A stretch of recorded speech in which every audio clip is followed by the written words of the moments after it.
What's up, everyone? This is Goldilocks, former TNA backstage interviewer, manager, and you're listening to TNA Cross the Line podcast. Thanks for being here.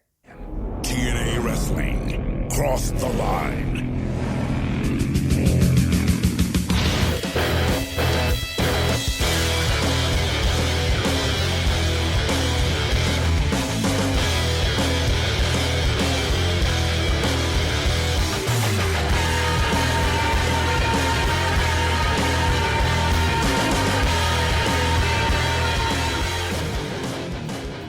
And we're back with episode 276 of the TNA Cross the Line podcast. I am Bob Colling Jr. With me, as always, is Dallas Gridley. In Dallas, we are coming off of Final Resolution 2007, the first pay-per-view of the year. And what an event it was. It was an event where I had to question my fanhood, my taste in wrestling, because I left the show enjoying the three-way elimination match between then champion Abyss against Sting and Christian Cage more than I enjoyed a 30-minute Iron Man match between Kurt Angle and Samoa Joe. Not something I was expecting to utter, and then here we are. Now, coming out of the event, we have a new NWA World Champion, because as I said, it was then champion the best. Christian Cage is the champion, and we already know who will be challenging Christian in February at Against All Odds, which takes place on February 11th, because the 30-minute Iron Man match between Kurt Angle and Samoa Joe was to determine the number one contender, and guess who won that one? Kurt freaking Angle. So at Against All Odds on February 11th, less than a month away, it's going to be Christian Cage and Kurt Angle for the gold. So Dallas, how are we feeling coming out of Final Resolution? Well, you're definitely right. I also was not expecting to enjoy that main event more than the Iron Man match. I think there's actually, when we get into these notes, I think there's a reason why that Iron Man match did not quite live up to our expectations. Besides the fact that I feel like maybe we just don't like Iron Man matches. I don't know. There's one Iron Man match off the top of my head that I enjoyed, that I have enjoyed, that I have actually gone back and watched several times. Really? The Rock and Triple H at Judgment Day 2000. I haven't seen it in quite some time. I think there are like 11 pinfalls. That's got to be one of the most ever then, because I feel like 90% of the time they go 0-0 and then do the draw. Yeah, so it was 6-5. That's a lot. Yeah, that's the type of stuff that I like. To me that means that there's a lot going on. Right. Well, I think Dave makes a good point that we'll get into as well of why he doesn't like Iron Man matches, but we'll hold on that for a second. I'm feeling decent though coming out of Final Resolution. I feel like it wasn't as incredible of a show as I was hoping. I think it had some solid matches, but I think it ended up letting me down just slightly. But that's okay. I am excited that we have a new NWA champion, because I hate to say it, this Abyss and Sting stuff just is not working for me. So I'm hoping we can soon get past that. But only time will tell. Yeah, well, I mean, Abyss wasn't really given much of a shot, especially when the way that he won it by disqualification. It started right there. That was not a good start. And then this whole angle with like, you killed or whatever, you're in jail or something for shooting his dad or whatever. I don't even remember. I don't even know if they were like brought him to the jailhouse essentially, and Mitchell was yelling at him and he was screeching. Yeah. And then they're like, Tomko knows you. You want to know what's funny is I just said the stream, damn it. But I just saw, I might be confusing it with Kane or something. Because I just saw a clip with Kane and Paul Bearer from like 1997. And Paul Bearer was like, you killed your dad or something. I don't know. I'm out of it. I don't know what's going on.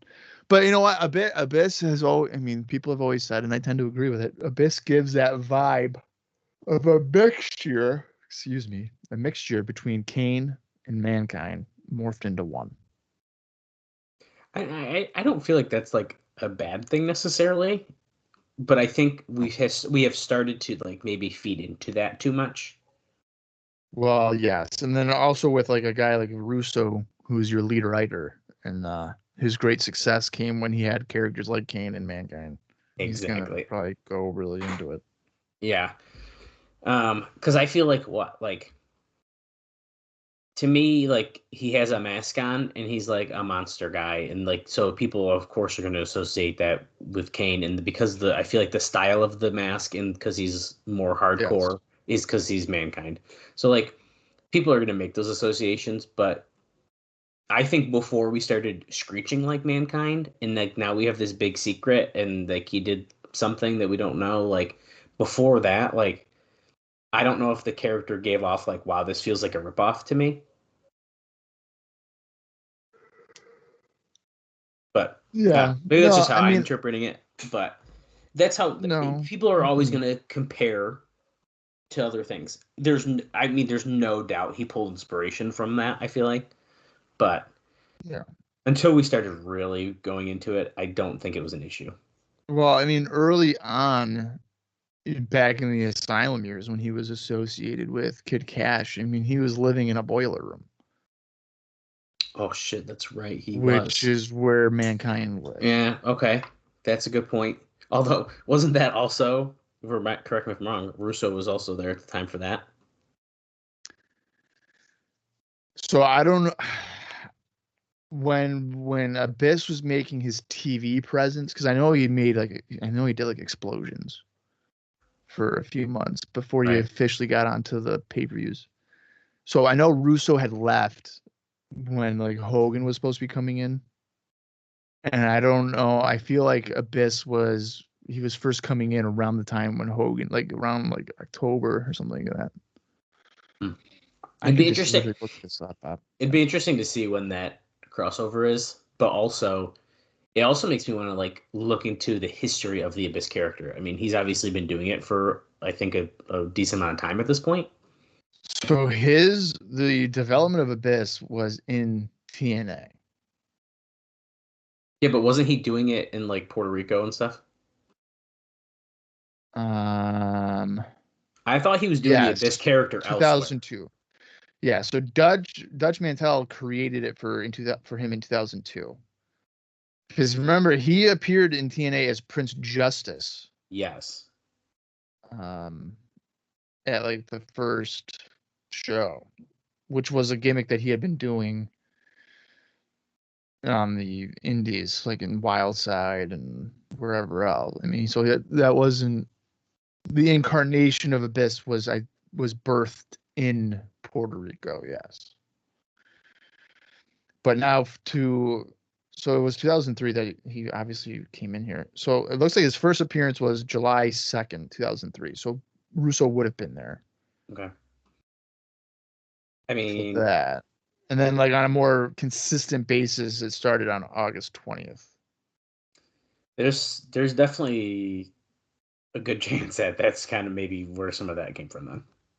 I'm thinking so. Because I don't think Russo was gone until a few months after that. Because when it was like really getting close with Hogan is when I think he bailed. And that was close. That was closer to the end of the year, I think, wasn't it? Yeah. When they're Bound for Glory, the first one, and it was gonna be this huge thing, and Hogan was coming in. They showed a graphic, and then it just never happened. Pretty cool. Never happened. That's right. Took them a while, but it did end up happening. Yes. Yeah, pretty interesting.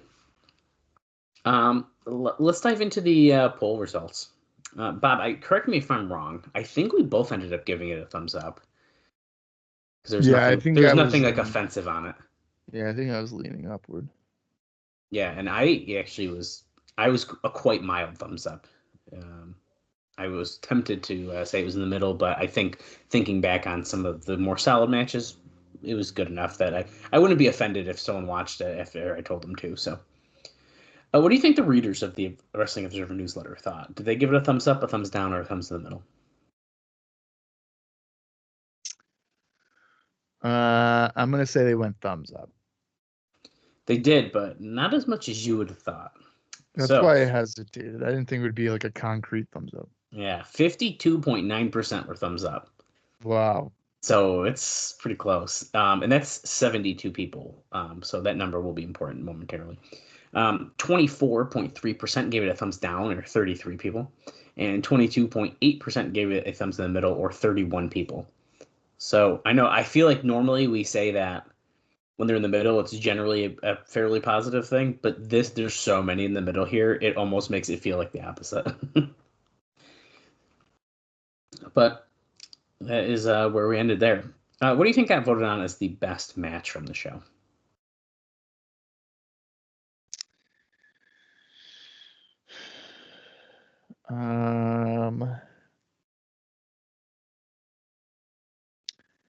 Well, I don't think it would be the elimination match because that was it felt like a guilty pleasure.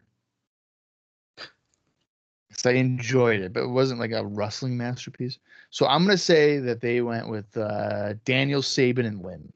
That was actually in second place. Is it fucking Kurt and Joe? It is Kurt and Joe by like a landslide. It's the worst of the three. I mean, easily. Like it's not even close. Right. Speaking of worst, what do you think was voted on as the worst match on the show?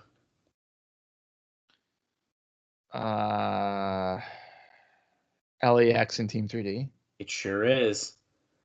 Yeah. In second place was Petey Williams and James Storm, and in third place was the three-way elimination match with Sting Abyss and Christian Cage. That's bullshit. That match should not be on the worst.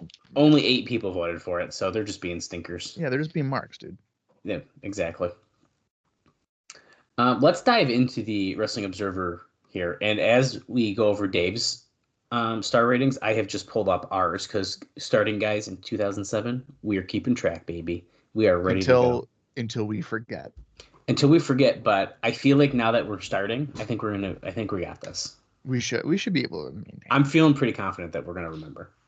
Yeah. This is from the January 22nd, 2006 Wrestling Observer newsletter. Dave starts out with saying, when it comes to evaluating TNA pay-per-view shows, there is now a pattern. There's mostly good matches, not many great matches, lots of stories, unfortunately, most of which are bad. And in the end, good show or bad, the promotion itself looked bad when it was over. Competing is one thing, but painfully obvious penis envy is something very different. Okay, so why is it that it's bad that there's stories? I think it's because he's saying how many there are at like once, because most of them are not good, he says. Okay. He kind of goes into it a little bit more too. So he says, I'm not exactly sure what their goal is, other than that they appear to be stuck in a narrow-minded and dated vision of modern wrestling. Worse, on their own show, they come across as a minor leaguers who wish that they could get noticed and have one last shot at the big time. He says, it's unfortunate. Whatever consistent pay-per-view growth they can muster is now limited to appealing to a WWE fan base that wants more than 16 or 17 pay-per-view shows per year and is willing to spend money on the more hokey backwoods version. They do nothing to make their own identity. Their pay-per-view main event at Against All Odds, as we have noted, this is for February 11th, of course. Instead of booking the first time ever dream match of Kurt Angle versus Sting, they have settled for a Raw filler squash match with Angle and Christian Cage. Which we can pause. We can pause there. That's a ridiculous sentence. I know. It's I disagree with this for a couple reasons. One, if they hot-shotted Sting versus Angle, he would then be bitching about that. Mm-hmm. Okay. At Against All Odds, which is essentially just a middle of the road pay-per-view. It's not the core four. Yeah. But also, I don't feel like Christian Cage is raw filler. He's now a 2-time world champion. So what he is getting at is I think the perception from the casual fan. Yeah. So if you're not a TNA loyalist or whatever, you're simply a WWE brain rot guy or girl, whatever, fan. You're tuning into Impact for the first time. You see Christian Cage. You're thinking, oh, it's that goof from a few years ago where he would be funny on the mic, but he would always get beat up in the end. Now here in TNA, he has cemented himself as a main event guy. He's a very good heel, certainly worthy of the world title in this universe. But the notion or the suggestion that it's a raw squash match, that's insane. Yeah. And he does kind of, he kind of goes into it too. And I kind of cut this part out, but since we're kind of getting into that, he says 1 year ago when Christian Cage came in, I was all for putting the title on him, even though he had WWE mid-Carter as a stigma and was a strong argument not to. But you learn what works and doesn't, and Cage didn't work in the top position. He says, well, some people don't care about what works and it doesn't in a top position and think they can make anything work. So he does go on to say that the match may be good, but it feeds into the worst perception possible of the product. There's no real stars except for the ones that WWE didn't want. Plus, even WWE has been working more towards winners and losers on pay-per-view, while TNA is out there trying to do creative booking of keeping everyone over, which inherently means nobody gets over. Okay, I don't really agree with this either. He didn't work as a champion in the babyface role. Yeah, there you go. That is where it kind of failed. When he turned on Sting at Hard Justice, or even leading up to it, you could tell that he was being disingenuous with the words, and you knew something was coming. Mm-hmm. And then he went full steam heel with the whole Rhino stuff and like that, and it's been increasingly better. And now he has Tomko, which is gonna, I think, add to his, or it has added to his presentation, because I enjoyed them when they were together in WWE.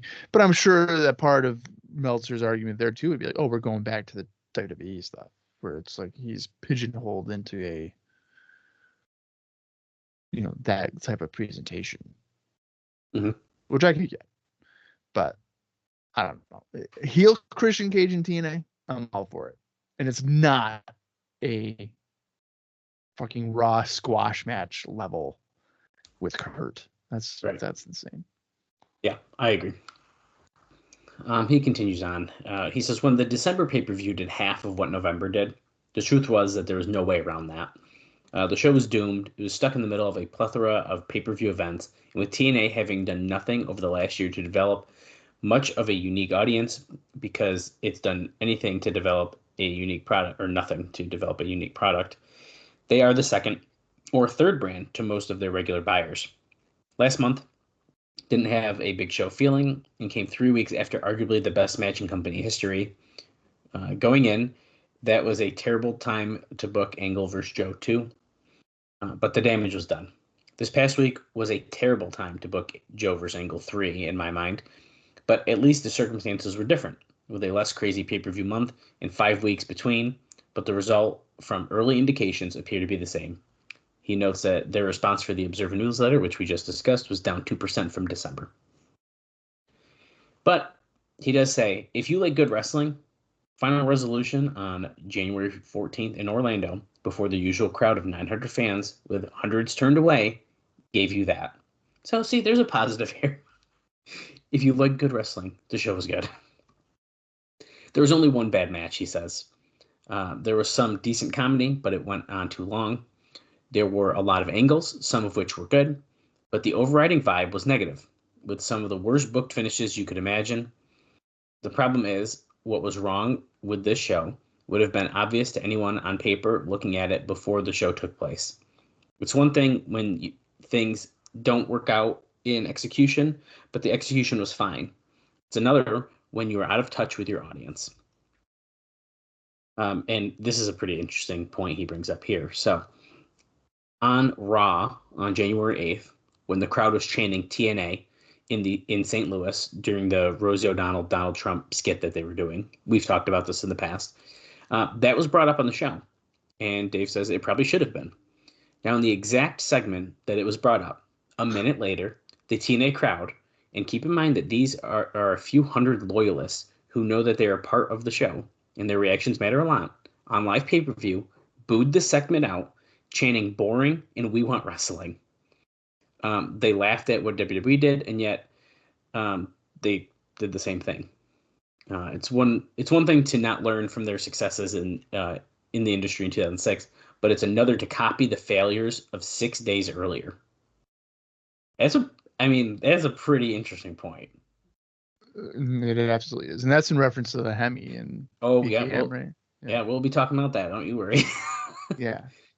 No, that's exactly, that is a very good point. You know, you pride yourself on being the better in-ring focused promotion, and then you do that. And then you do a segment that the crowd is like, "Wow, this is not what we want to see." This is this is literally what we hate on the other channel. Yep, and we get it here. Yep. It's great. Now, most likely, people bought the show primarily for Angle versus Joe in a 30-minute Iron Man match. Now, Dave says, as of the 3 matches so far, we agree with this, Bob. He ranks it number 3. Mm-hmm. It as a slower paced and both men's physical condition and being forced to go 30 minutes left them with little leeway. Joe has been wrestling for more than a week, but his knee can't be 100%. Remember, he just had a recent injury. They talked about on TV even. Angle apparently suffered a concussion at around the 8-minute mark of the match. So that ain't great. Angle calls all of his own matches, and apparently he told both Earl Hebner and Joe that he thought he had a concussion and couldn't remember what to do next. Basically, Joe and Hebner called the match at that point, which is probably another reason why it was slower paced. Dave says, I'm not really a fan of Iron Man matches to begin with because nothing hurts the intensity of a match more than the fans knowing exactly when, or more importantly, there won't be an ending. Right. So knowing it's going to go exactly 30 minutes.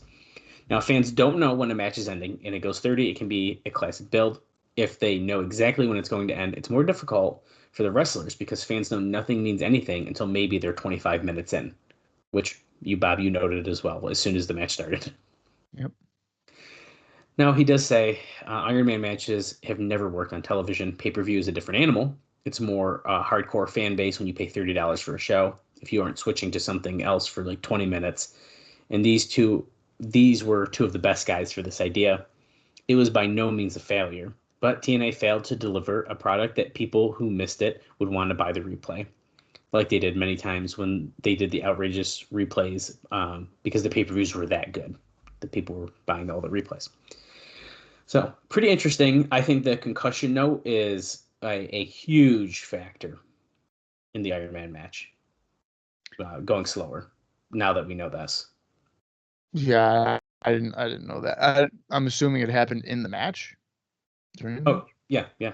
8 minutes in, apparently. We'd have to look back and we'd have to see. He doesn't like note exactly what it was, I don't think, in the match breakdown, but yeah. But so between that, Joe's like not 100% knee, I think it was kind of destined to just not work out.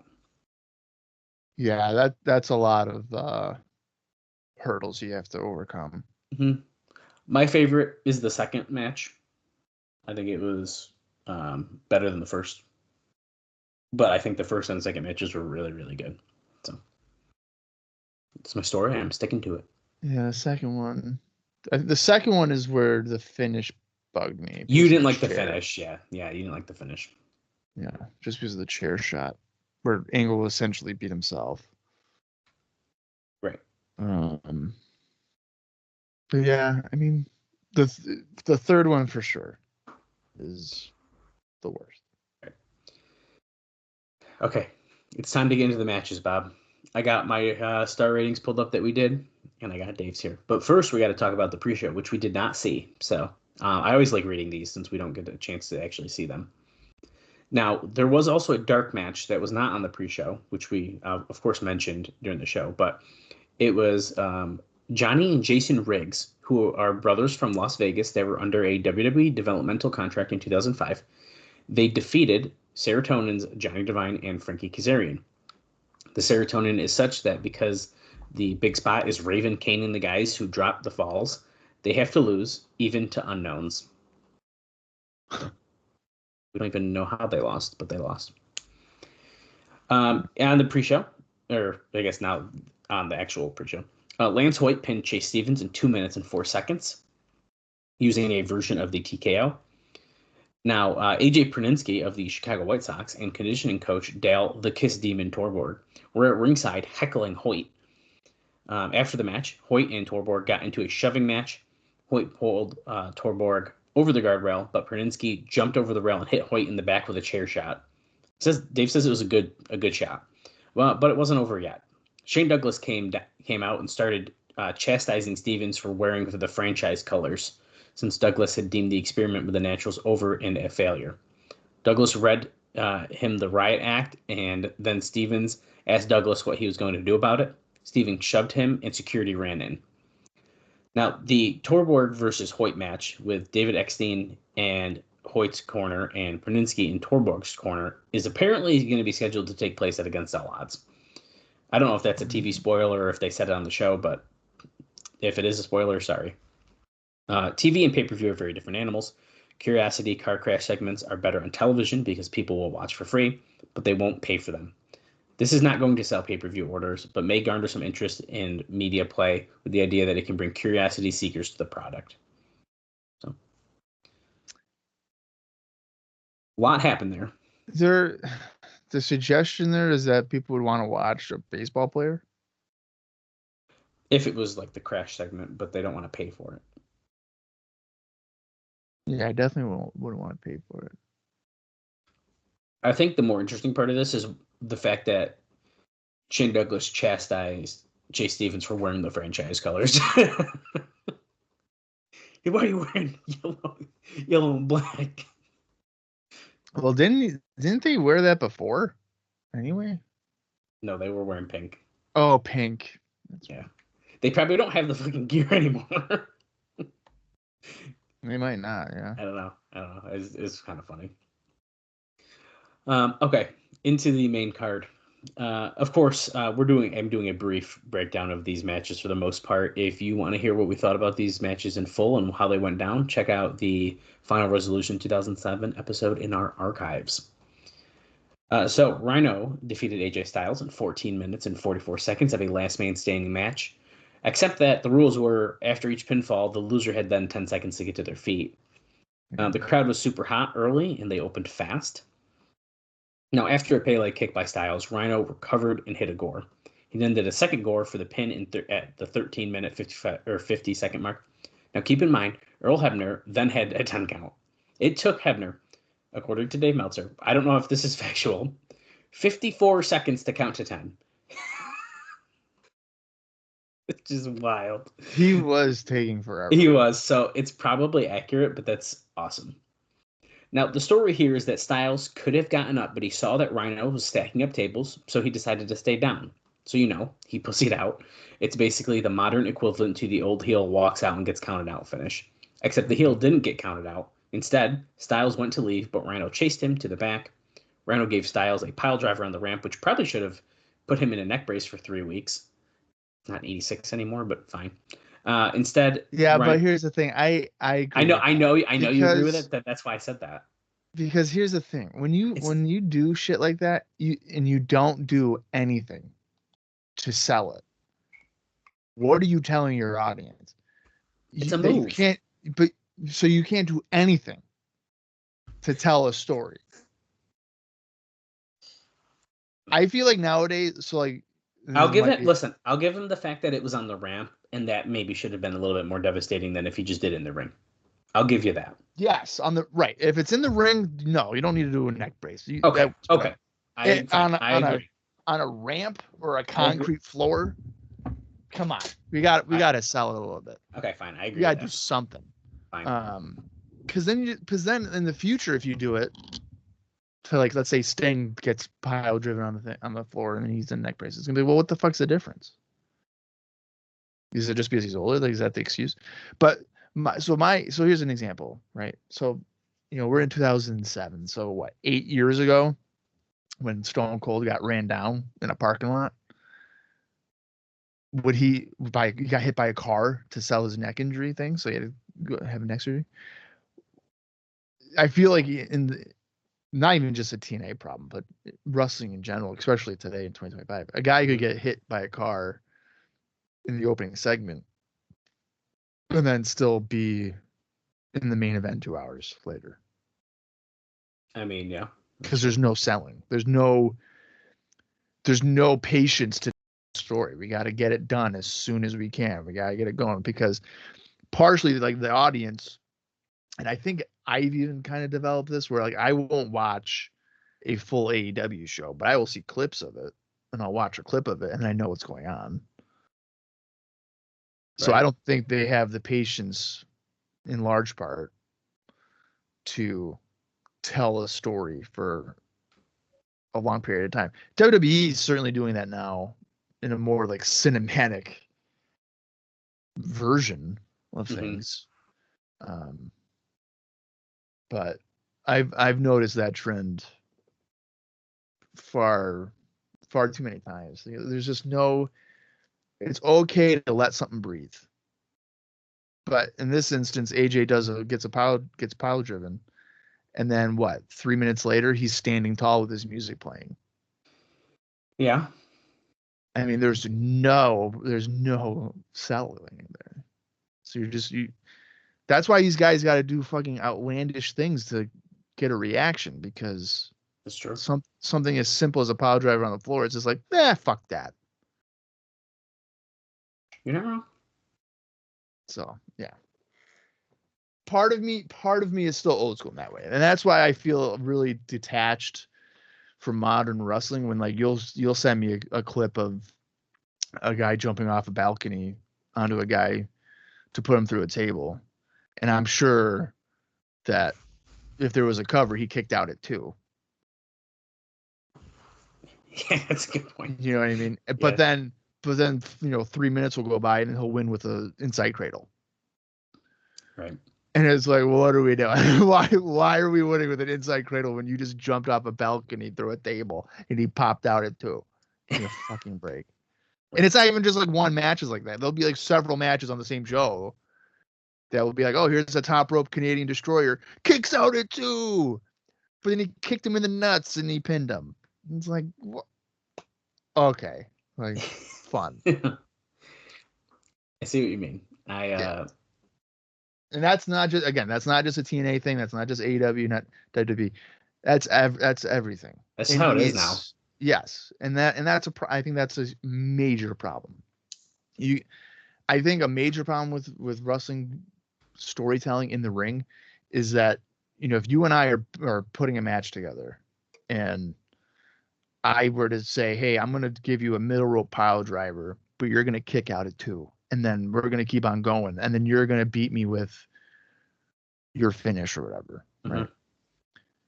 If when I hit you with that pile driver off the middle rope and the crowd goes nuts, you got to be able to pivot and be like, oh shit, maybe I should just pin you. Because like, this is no coming back from this. Yeah, but that's a fine line, dude. Right. I know. But then like it's in 3 minutes when you beat me with my finish and the fans are just like, ugh. Because you just no-sold a fucking middle rope pile driver, essentially. Right. But that's what they do. I mean, a lot of these matches are like fucking. They include so many spots that 30 years ago, guys like what kind of Meltzer's mentioning here, countless moves where 30, 40 years ago, if they did it, they are off television for 2 months. Right. But nowadays it's like, nah, dude, you're kicking out at 2 and you're hulking up. It is really interesting to see how the evolution. It's nuts. It's nuts. And the first evolution was like all the dives, like dives you never saw, and you never would see a heavyweight doing it. And now, fucking heavyweights are doing that. I remember the first time I saw everyone does dives. Yeah, right, like that. There'd be like Hulk Hogan doing a fucking springboard 450. It's like, what the fuck is going on? But no, you wanted to see the Juventud doing that, not Hollywood Hogan. I remember one of the first times I was like, what the fuck is going on? Is when I saw Wardlow do like a running dive over the top rope and he didn't touch the ropes. Yeah, probably. Or something like that. And I was like, that's pretty cool, but like I don't really want to see him do that. I want to see him like powerbomb people. But it's pretty cool. Yeah, but it's like I already saw that 3 matches ago. Yeah. I don't really need to see it now. I don't really want to see it now. I don't know. Oh, that's Bob's old man rant for the day. No, it is. And I'm sure, listen, my taste is different than everybody's tastes are different. I'm sure half of our listeners agree with you, and maybe the other half agree with me. That's part of the fun. Well, I'm sure it's more like 80-20. They agree with me. Okay. Anyway, if they're TNA fans, they know. They know who's the more reasonable one on this podcast. Oh, right. Yeah. That's right. Anyways, after the pile driver, instead Rhino went to gore Styles through the vertical table, but Styles moved and Rhino went through the table. And then Dave says, the heel is a pussy and the face is an idiot. They had a damn good match until the finish. Styles was injured during the match when he was on the top rope, apparently. Rhino made him lose his balance, and he took the bump on his stomach first. And they very tightly wound ropes because he says because of all the springboard spots they do in the 6-sided ring. So the ropes were really tight, and apparently he hurt himself. Dave Meltzer gives this match 3 stars, and me and Bob both gave it 1.5. Yeah, so when he said they were having a good match, I don't know. I don't think they were. And then what really killed it was the counting to 10. Well, here's the thing. Maybe they were having a good match. They were not having a good last man standing match. Right. I don't know if I would even say it was a good. To me, I thought it was like fine. I thought it was fine. But as a last man standing, what are we doing? To me, it just did not make sense. That's where I was with it. But what do I know? Next up, it was when Chris Sabin won the X Division title in a 3-way over champion Christopher Daniels and the returning Jerry Lynn in 11 minutes 42 seconds. Lynn, who is 43 at this time, looked great and pretty much stole the match. Lynn said he was 43 and played the role of the old man in his promo, but the problem is physically, he's in such good shape that he doesn't look old. It's a very good match start to finish. Yeah. If they had 5 more minutes, he says, it would have been the best match on the show. Lots of near falls where the third guy would make the save. Lynn finally hit the cradle pile driver on Daniels, but then Sabin snuck up from behind with a schoolboy using his trunks for the pin. Finish was flat to the audience, and Dave gives this one 3.25 stars, and both me and Bob gave this match 3 stars. See, now that's what I was saying. That I thought when you said best match of the night, I was thinking that one. I thought the fans would say that, and I think he's right. If it was 5 minutes longer, it probably would have been. It was really good. I mean, it was a really good X Division title match. Yeah, and it's hilarious. I mean, it's a really good point too. He makes that Jerry Lynn is. I mean, you could say they're trying to present him as this old guy, and he's like in fucking great shape. And he's only 43, which is like some guys' primes like today. It's wild. It's disgusting. It's wild. Yeah. Backstage after that match, Kevin Nash and Bob Backlund did a promo together. That's right, our first major debut of 2007. Nash talked about how the two used to travel together. Of course, Nash then remembered that maybe it was just Scott Hall because Backlund couldn't remember. Dave says he liked seeing Backlund for the nostalgia and goofiness, but he was way overexposed. After Nash left, Eric Young ended up coming in. He kind of did some stuff with Jimmy Borash about talking about him going shopping, and Dave thinks that it was so that he could help him buy condoms. And then Borash said that there's a pay-per-view ongoing and that he couldn't for a few more days. Then Backlund and Young tried some comedy that Dave says fell flat. The next match was Alex Shelley defeating Austin Starr in the PCS Finals. He says, from a move standpoint, they made it 3 good matches in a row, but the match was more of a backdrop to the judges, so it had no impact. Backlund, a masked guy called Samoleon Joe, which, if you guys listen to our episode, the rumor that it was Vince Russo apparently is false from the man himself, but me and Bob aren't quite buying that. And Yeah, I don't know who it could have been. but he doesn't even say in the Observer. It kills me. Kills me. I really wish it said. Could it have been Borash? I don't think it was Borash. I don't think so either. No, I don't think Borash would have. I can't see him like getting out of his suit and doing that. Honestly, I know it sounds weird, but and I feel like he also might have been taller than Borash. I'd have to compare. No, I think you're right. But you know what's funny is maybe it wasn't going to be Russo because I'm pretty sure Russo has a tattoo on his arm. Does he at this time? I think so. I now like he has a whole bunch. I think he has one on his upper arm. Okay. So I was thinking about that when we were talking about it during the show, but I couldn't remember if it was even that by then. I thought it was later for some reason. It could be, but I'm pretty sure there's something on his arm that might show like, hey, you would know if it was him. I wonder if it was like, what's his name? Tim Welch. Remember the Dusty's? Tim Welch. Yeah. So lawyer. that crossed my mind, but I don't know if he's still around at this time or not. Right. I don't know either. So, which he commented. Yeah. So Tim, if you happen to be listening, hit us up on social media. Just by the way. Yeah, because he wanted to talk. He was like, "Oh, we could talk," and like, "Well, we don't know how to get a hold of you, Tim." No way. So Tim, hit us up. Go to TNAcrosstheline.com. Find all of our socials. So Samoleon Joe was supposedly from Madagascar, and then of course the other judge was the fat, oily, naked guy, which was Nashville's Tiny the Timekeeper, and that is a throwback to the Asylum years, if you guys remember. So those were judges. Now Tiny was in a small thong, eating chips the whole time and not paying attention. That's a throwback to the Asylum years that they have never addressed. Correct. They did not mention that's who that was. Kevin Nash came out. He says, I think with the same bowling trophy that they used the last time they did this gig, although this time they didn't make any Don Carter references. So, who knows? Now, the match ended with Star holding Shelley in a camel clutch, but Shelley didn't tap. So they went to the judges. It was a 1-1 with Backlund as the decider. Now, keep in mind, the announcement of the scores went 5 minutes long. Backlund went on and on saying nothing. He had all these categories to include a proper psychology to fully entertainment the plebeians before finally saying it was a draw. Nash ordered a 5-minute overtime. Shelley used a cradle in 18 seconds. Starr shoved Nash, saying the whole thing from the start with poker and limbo to jumping on pogo sticks were ridiculous. He said he and Senshi had it and told Senshi to leave with him. Now, of course, he did not leave. Starr then came back, slapped Senshi, and then we had another pull apart.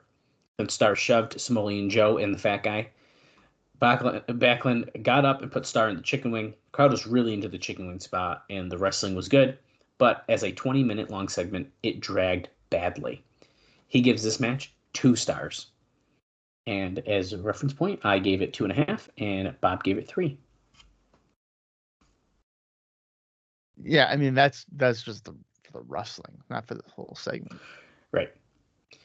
Next up, James Storm pinned Petey Williams in 6 minutes 41 seconds. They did a deal where Gail Kim was reluctantly with Storm because if not, she would lose her job since TNA doesn't have a women's division. They had a good match and ended when Storm blocked the Canadian Destroyer and won using the ropes. Storm continued to beat on Williams after the match and handcuffed him to the ropes. Kim and Storm argued.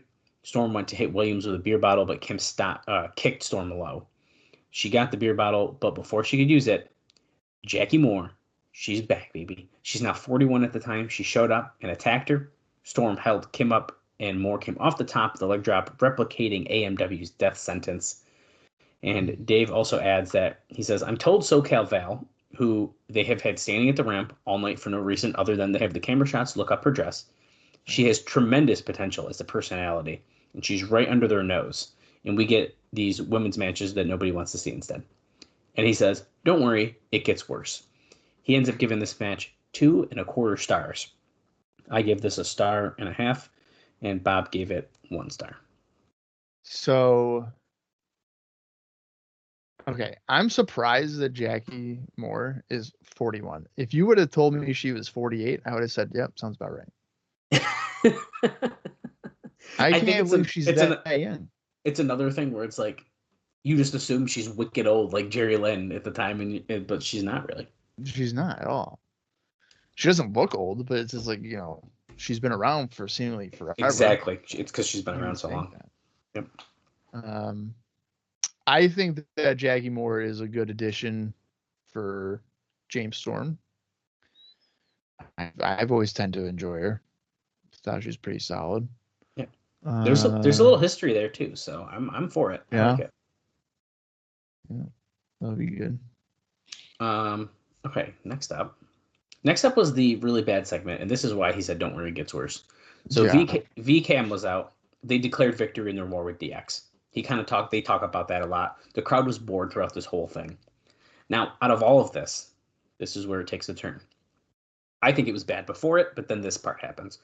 So out of all this, Christy Hemme showed up for what has been the worst segment, or would have been the worst segment of 2007, if the Donald Trump and Rosie O'Donnell thing hadn't happened already, he says. She started talking about how these guys and, quote, Hunter and Sean, which he even notes, if she can say it, why can't anyone else? Right. Yeah. And I think you said that during the thing. Oh, can't say that. Yeah. She was arguing about the foundation of DX, but then what about Joni Lauer? What about China? And a collective groan hit the audience. Hemme's acting in this segment will go into the video dictionary next to the term ungodly bad. And honestly, listen, I don't dislike Christy Hemme, but this was brutal. It was bad. It was not good. Now, the crowd started screaming, "We want wrestling." And finally, they figured out how to be just as bad as the worst segment on Raw. Because then it goes into, and what about Lita? She was run off. Are women in wrestling disposable? Mm-hmm. BG was sympathetic to her and said that they all loved the business. But then Kip turned into like alpha male over here, essentially. He ended up calling her a slut and to go back to the strip club that she got fired from. He said that women were good for only two things, and he didn't say what they were, but Hemme slapped him in the face, and BG had to tackle Kip to keep him from going after her. Whew. Yeah. Brutal, right. Dude. Brutal, honestly. Next up, Homicide and Hernandez defeated Team 3D via disqualification in 10 minutes and 40 seconds to retain the NWA Tag Team titles. Dave says, bad match. Hernandez looked really green out there, and since Team 3D are too big to take his throws, there wasn't much that he could do. Brother Ray ended up bleeding during the match. They did a 3D on Homicide when Runt, still dressed as Santa Claus and drunk, showed up, and he was so drunk that he jumped into the ring and attacked Homicide, causing his brothers to get DQ'd and costing them the tag team titles. This was one of the worst finishes I ever saw, and Dave gives it 3/4 of a star. And I gave it a star, and Bob gave it half a star. So we averaged out to the same thing. That's right.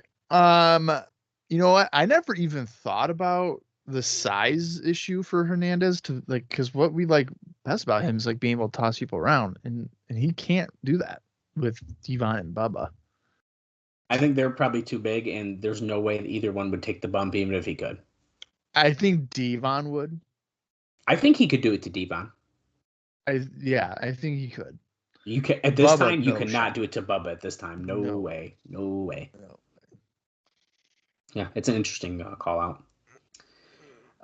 The next match was the Iron Man match. Kurt Angle defeated Samoa Joe 3-2 in the 30-minute Iron Man match. Slow and nowhere near the matches. Still, everything was smooth, and these two are so good that they can be forced to go 30 minutes with one guy knocked out and the other with a bad knee and still have a very good match. He goes on to say that it was a very good finish where Angle was defending the choke and Joe was using elbow after elbow to Angle's head to loosen him up. Finally, Joe grabbed an ankle lock with 25 seconds left. Angle teased tapping for the last 15 seconds as they counted down. Right after the buzzer sounded to end the match, Angle tapped out. So it was almost a tie. Dave Meltzer gives this match 3.5 stars. I gave it 3 stars, and Bob gave it 2.5. Yeah, and I know I'm definitely on the lower end. I don't think I've seen anybody rate it under 3.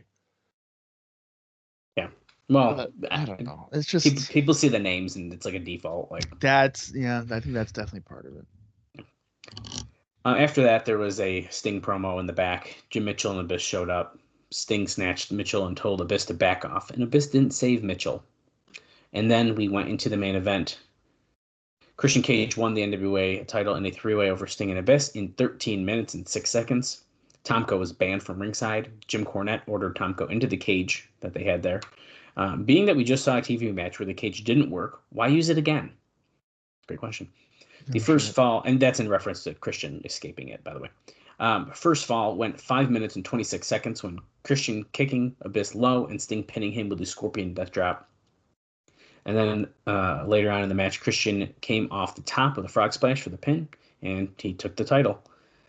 They were put in a bad position, having to follow Joe versus Angle, considering the crowd hasn't cared much for the Sting and Abyss matches in the past few pay-per-views, but this was better than the previous bouts. 3.25 stars. And I gave this match 3 3/4. I enjoyed it quite a bit. And Bob gave it 3 stars. So, I mean... You gave it 3 3/4? Yeah, dude, I was hyped after that match. I really was. And he gave it, all right, so 3 1/4? I mean, we kind of average out to about... It's really not, that's not... Okay, I thought we were going to be way higher than what Meltzer would give it. But I'm surprised Meltzer gave it that high. He even said he enjoyed it more, so we weren't crazy. I mean, that's a relief. I always tell Bob that I think I'm really bad at rating matches, but apparently I'm not too bad. Well, because here's the thing: it's about your enjoyment. It's your enjoyment. That's what it is. It's not like, oh, hey, he didn't do a waist lock right, so I'm going to deduct points. It's not about scientifically anything. It's your entertainment. Right. Your enjoyment. Yeah. I just have one more thing, and then we're going to kick off the show, just because I just want to get this out of the way. It's a ratings note. And then we're going to get started, and I immediately have an explosion note about the explosion matches that we'll talk about during the Final Resolution highlights that I'm sure they're going to show. I'm sure they will. The TNA Impact on January 11th drew the largest audience to watch a show in the history of the promotion, as it did a 1.13 rating. It's not a record, and around 1.5 million viewers, which is the record. The show did a 0.96 in males 18 to 34 and a 0.90 in 35 to 49. He was the second in its time slot among adult males, beating the NBA on TNT. The overall, he says overall the NBA game head-to-head did a 0.24. So now in segment by segment numbers, they had the biggest first quarter ever with Kurt Angle versus Matt Bentley. Storm and Sabin and Styles versus Daniels, Rhino, and Petey ended up losing 93,000 viewers. Promos with Harris Young and the attack on Conan that ever aired, or that it was to say that never aired. Is that what it's supposed to say? I guess I don't remember seeing that. Team 3D and VCAM at the Alamo gained 79,000 viewers. The Abyss versus Tomko situation that the finish involving Sting, Joe, and Angle drew the highest quarter in company history, besides those that followed the Ultimate Fighter 3, doing a 1.24, which gained 173,000 viewers. Wow. It's pretty crazy. I mean, that's pretty wild because just a peek behind the curtain, I currently just was doing the social posts for this, and redoing those, I was like, this show was like fine, but the idea that it did the most amount of viewers that's ever watched a TNA up until this point is pretty crazy. Well, no, it is, but I mean, I feel like ratings like this, I don't know. I feel like it's just like the luck of the time. It could be. I mean, it really could be. I mean, I really think that. I don't think that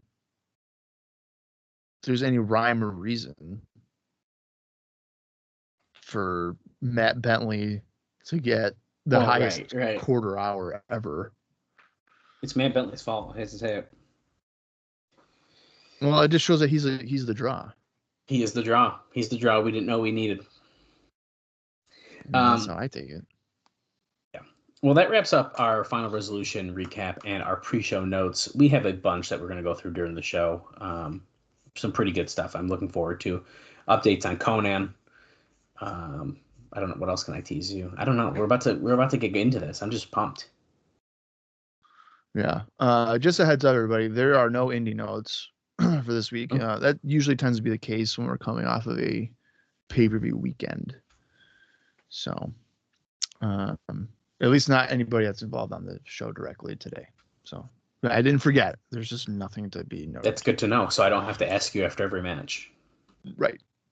All right, so let's get into it. The January 18th edition of Impact. The approximate runtime for this is 42 minutes and 54 seconds. If you want to watch along with us, head over to the TNA Plus app. I'm going to count down from 3. And when I say play, that is when the live watch shall begin. So here we go. 3, 2, 1, play. Okay, as we're doing our TNA This Is Wrestling situation, we take 2 explosion matches during this. It's like I don't even know who you are anymore because you just dismissively said that. What is this? Wait, hold on. Sting is killing Father James Mitchell? That's actually Steve Borden. Excuse me. James Mitchell's not even in his suit yet. They've been fighting to control the Monster Abyss. I'm pretty sure there's also a table there that had spray painted AMW on it from Team 3D. From that long ago? It looked like that's what it said. Stage 23 sign, dude. We're fighting right outside of it. That'd be crazy if they saw that table. We have a camera crew. Oh my god, he's throwing him in a trunk.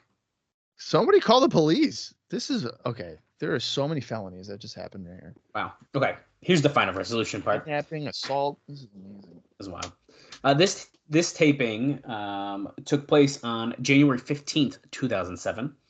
The first explosion match airs on January 19th, which is as you want to probably know, this is the first taping of 2007 for TV. Thank you. Yes, it is, which is a big deal.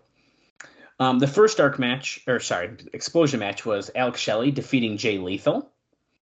And then the second one, I actually have a note that goes with it. Chase Stevens and Sanjay Dutt that aired on January 26th. It went to a no contest, or it's noted as a disqualification. But my note here. Hang on 1 minute. So in this video package, they did not show anything from Christy Hemme. Just VKM saying we declare victory. Yeah. That might be a little something. We might pretend that didn't happen. Right. So there's a note here that's in the explosion match with Chase Stevens and Sanjay Dutt. The original idea, I believe, this is Dave saying it, was Shane Douglas interfering on Stevens and Dutt scoring a pin. However, since the ref was looking right at it when Douglas interfered for credibility, they felt they had no choice but to say that Dutt was DQ'd for interference. So it wasn't supposed to be a DQ, but it kind of had to be. No kidding. Do we have some new clips in this intro? I didn't see the whole thing because I was reading the note, but here we are, shot of the Impact Zone. It's packed full. I wonder what makes Meltzer think that SoCal Val has such high potential when all she does is blow kisses and we see the bottom of her butt cheeks. Well, that's her potential, dude. Oh, shit, Bob. Team 3D versus LAX for the titles tonight. Oh, rematch. Kurt Angle's? Kurt and Styles? What? Also, there is some cool, I don't know if you noticed that Angle and Styles was new like promo shots of them, like with the lights. That was cool. Jeremy Borash backstage here. Team 3D's here. Oh, shit. Runt saying it's not that big of a deal. We've been screwed over by other wrestlers. We've been screwed over by promoters. By guys who've claimed to be our friends for 10 years. But we've never been screwed over by our own family. Ray is saying we had those titles, and you cost us those titles. Tonight we have a rematch. Stay out of our way. Stay out of our business. Because the next time you screw us over and make a mistake, it will be your last. And he slapped him in the head. Devon sets him in the chair. Sit down and don't move. And right into the LAX. Pop, pop, pop. I feel like he's definitely going to get involved. So do I. Moody Jack, dude. I actually have a note about him. If I can find it. Because here comes LAX. Tag Team Champs, baby.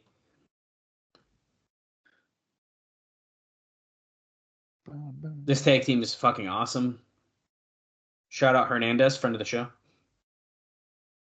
Hernandez is turning into one of my faves. I mean, how can he not be? Look at him. Yeah, but I don't even know, like when I was doing the written reviews for these, I don't even know if that connected with me. I was like, oh wow, this guy's fucking fun. I don't know. I'd have to go back and reread my reviews, which you can read at Wrestling Recaps. That's great. I use them every week to do some social media stuff if I forget what happened. Well, good. I'm glad that my in-depth notes. So basically, when Bob looks at his statistics and he sees that, wow, those TNA reviews are getting a lot of clicks. It's me. It's really just me. Team 3D coming out now. But so Conan. Oh wait, they're running from the back. Hold on, we're starting hot. Attacking him from the back. Tricked LAX here. Is Earl our referee? It looks like. We're doing a brawl ringside. This is very reminiscent of an AMW tag team match. Starting off real hot with the brawl. Yeah. Bell has officially run. Ray's with Hernandez, and Devon is with Homicide.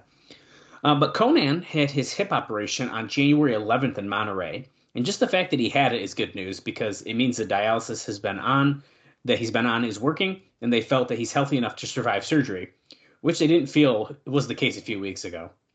The doctors told him after 4 to 6 months, he should be moving better than he was in years. No word on when he'll return yet to TNA. Now, Brother Runt is out here, by the way. Already. That's faster than I expected. That's less than a minute into the match. He's already not listening to them. Yeah. There was actually talk this week that he would be back for the January 29th taping. However, Hector Melendez, or Moody Jack, who used to be the Spanish ring entrance for LAX before he quit and he returned to Puerto Rico, he's been back, if you didn't notice. He returned at Final Resolution. There is talk of making him a temporary manager of LAX. Huh. I don't know if we need that. I think he No. helps with their intro. I think that's cool and good. So I don't think we really need to do more than that. But yeah, I don't think. I think Conan needs to just relax, not come back within 2 weeks of his surgery. Take the fucking months, dude. That way it doesn't impact the rest of your life. Big shoulder block by Hernandez. I have another quick one since we actually already saw this happen. So if you just noticed, Bob, Letitia wasn't doing that interview with Team 3D. It was Jeremy Borash. Yeah. Yeah. Dave says, I don't know how accurate this story is, but Kevin Nash is claiming that he's the reason that Jeremy Borash is back handling the bulk of the interviews. Nash and Borash have been friends dating back to WCW, and apparently they were having to redo segments over and over because Letitia is so green at what she's doing that Nash made a remark along the lines asking if her face is so pretty and her hair or boobs were so great to justify them having to work until 1 a.m. doing promos because they had to do so many takes with her. Wow. So expect to see Jeremy Borash back doing interviews. Huge back body drop by Brother Ray, taking out Homicide. I could understand the frustration if they have to work till 1 a.m. for a minute and a half backstage segment. Homicide just did a Hurricane Rana from the top on Brother Ray, but he got up pretty quick from that. I did not expect Homicide to do a Hurricane Rana. Oh, it was a leaping one. If anybody is, it was not like a Frankensteiner. Right, he jumped from the top to do it. He's learning from the best. The Master Hurricane Rana, Kid Cash. Wait. Oh shit! Oh, Moody Jack is coming ringside on the microphone here. That's a distraction. Devon pushed from the top by Homicide. Oh, he just gave Hernandez the slapjack. Conan usually has that. Boom, right over the head of Brother Ray.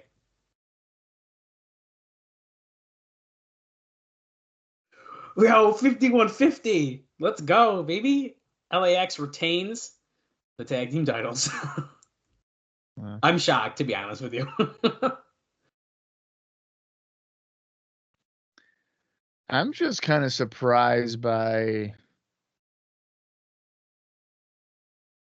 You surprised that Team 3D still didn't win the tag team titles? No. I'm just... So we get like the kind of stupid finish at the pay-per-view, and then we get we get this right here. It just feels like we're trying too hard to like drag it out. Like this match did not need to happen at all.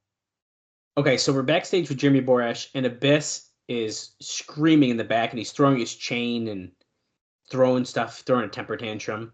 I believe we're under the bleacher section of the... Oh shit, he's breaking this board.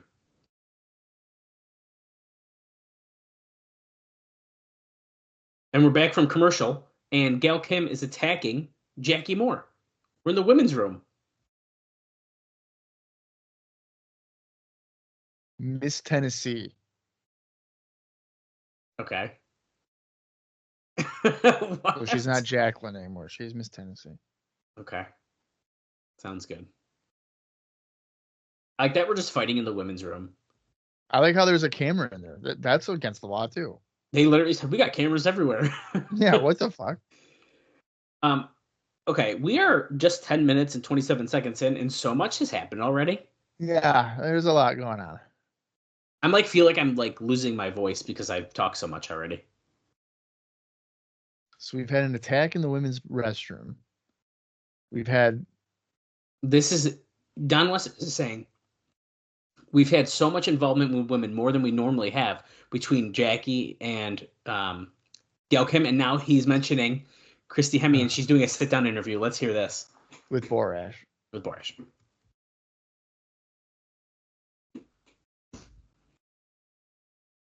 So much for ignoring it. I came from another company too. I did everything a good employee would do. I couldn't lay down and compromise the woman that I am, the person that I am. So she's starting the crying thing.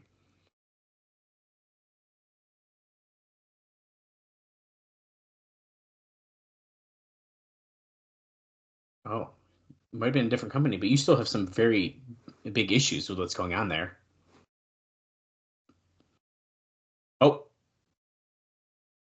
Is that Kip? Yeah. Oh, he's just food. Eating out of a fucking styrofoam. It's like Chinese food. Yeah. You want to be treated as an equal, right? He says.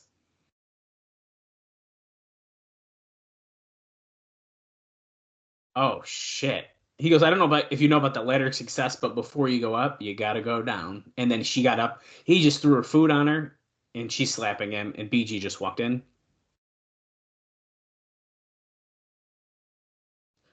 I don't know if I like that Kip is like, ha, women in the business? Come on. Like, I don't buy it, I'm gonna be honest. Well, I'm just kind of confused. Why is he acting like that? And then BG's like, no, dude, women are equals. I feel like they both should have the same mindset.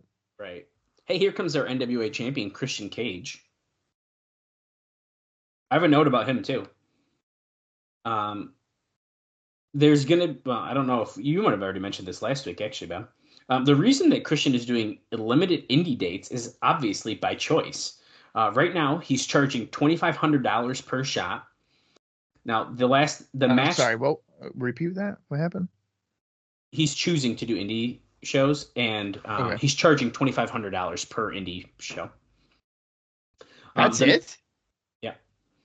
The match that he lost to Abyss on January 6th in Portugal was not his first loss, pinfall loss, since leaving WWE. I think that was mentioned in our notes, as he lost on August 29th in an ROH match to Christopher Daniels.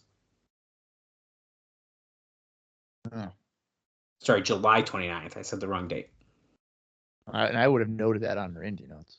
Yeah, so that was a mistake by the Observer, and we didn't catch it either. So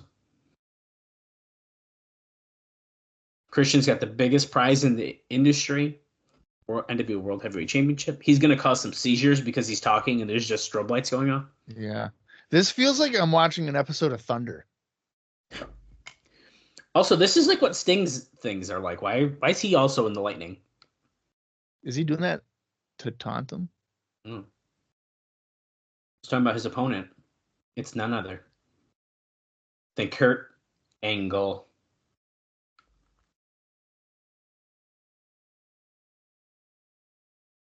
What a match it was. Kurt Angle defeating Samoa Joe.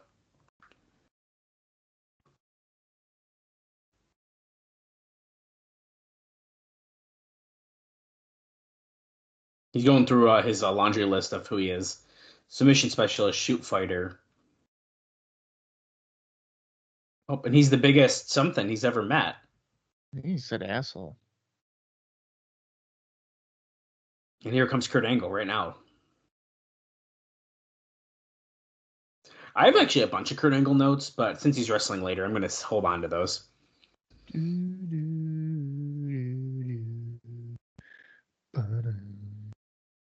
we go. It's the squash match on Raw. Kurt Angle staring down Christian Cage. Oh, yeah, he did say asshole. He said, you better watch who you're calling an asshole. Oh, especially when your bodyguard / life partner isn't here to back you up. And that's a good point. Tomko is not here.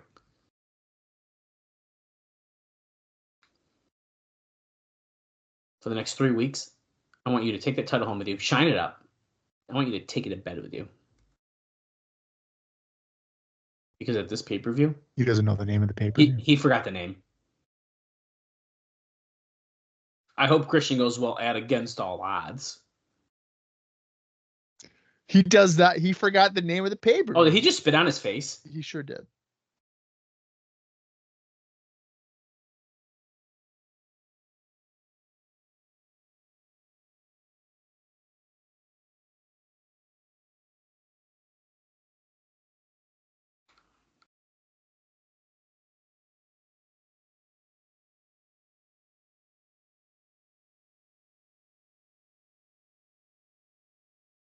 The only thing that separates us is the fact that I know how to channel my emotions.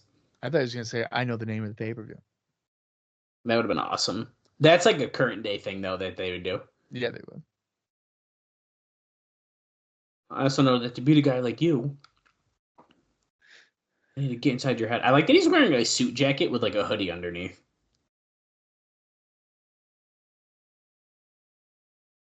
Is it not attached? No, I think it's like the hoodie underneath. Wait, he's getting a consultant.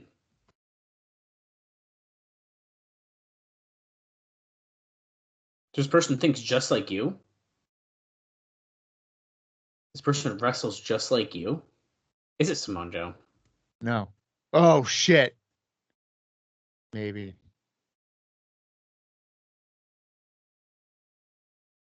This person, just like me, can't stand you. It's fucking Samoa Joe. The wrestle part is what kind of gave that away. Can't stand him. Oh. Okay. I'll bite. Who is it? Come on, Kurt. Can we grow? Come on. You spit in my face and you think I'm just going to tell you? Samoa Joe. Bob Backlund. Oh, Bob Backlund would be good. Bob Backlund just comes in with the chicken wing and chokes him out. Oh, he said he'll drop him a hint or two if he pays attention. Is it Goldberg? Why would we Goldberg? They don't wrestle the same. Is it Brock Lesnar? Is this around the time when they were trying to get him in? Oh, I'm sure. Oh, yeah. Oh, my fucking hell. Because we just did 2 major name drops. German suplex onto the microphone. That had it fucking. I'm surprised he didn't go Chris Jericho. Right. He tried to get the ankle lock, and he slipped out of the ring. I never once thought it was the angle lock. That was me misspeaking, but I know, but I remember seeing the poster be like, "Oh, never forget, like it's not the angle lock. It's always." I've never forget. We got to talk off air about that again, by the way. Never forget that time. Yeah. Okay. We are a camera with Jim Mitchell and Steve Borden. We are at that location that he brought Abyss. Yeah. Wait a second. Never pinned. Christian Cage, hype package. I know what this is. You know what it is, Bob? If you don't know, now you know. I don't know what it. I mean, this is clearly an ad. Oh no! I thought it was the best of Christian DVD. Oh, it was just an Against All Odds one. Just for Against. Oh, look at that! That's new. Okay, we're back from commercial. It was just a TNA logo that said "We Are Wrestling," by the way. What is he hiding? What is Abyss hiding? Oh, he spits on Sting. You piece of garbage, son of a bitch. This cameraman would be guilty by accessory, by the way. Oh, he was in there for 6 years. Chris Why? Parks. That's none of your damn business. He said his full name. I didn't hear that.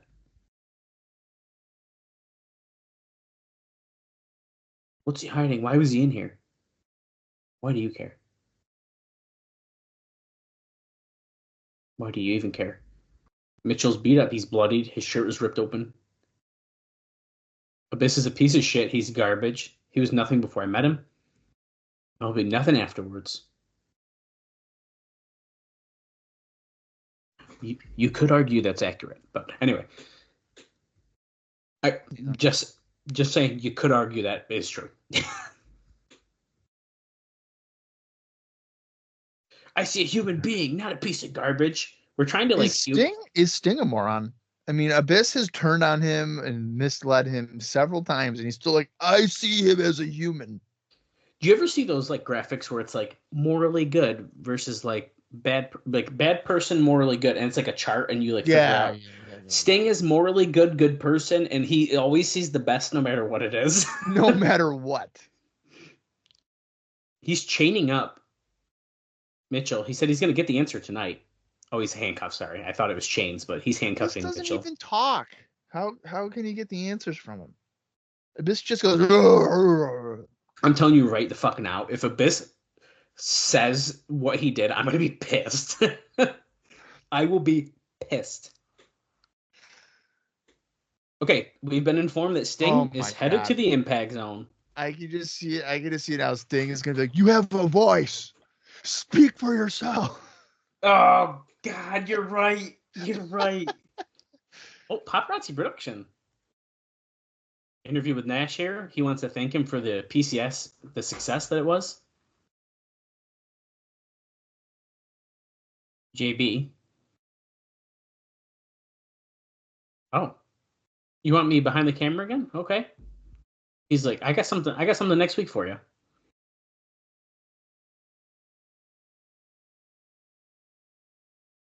Oh, Nash is saying that Lethal, Dutt, and Senshi, it's time to leave the nest. They got to do their own thing. You guys need an extreme makeover? Oh, no. Oh, shit. Austin Starr just ran in and he attacked Senshi. I like that he's wearing a t-shirt and jeans, but he's got to have his sparkly armband on. Yeah, that's... Oh, shit. Senshi just went to punch him and he put his hand through the wall.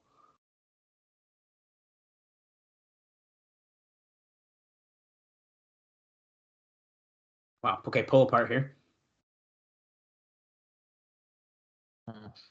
I'm not going to lie. Like, I am kind of hype about that match. I think Starr and Senshi could be pretty good.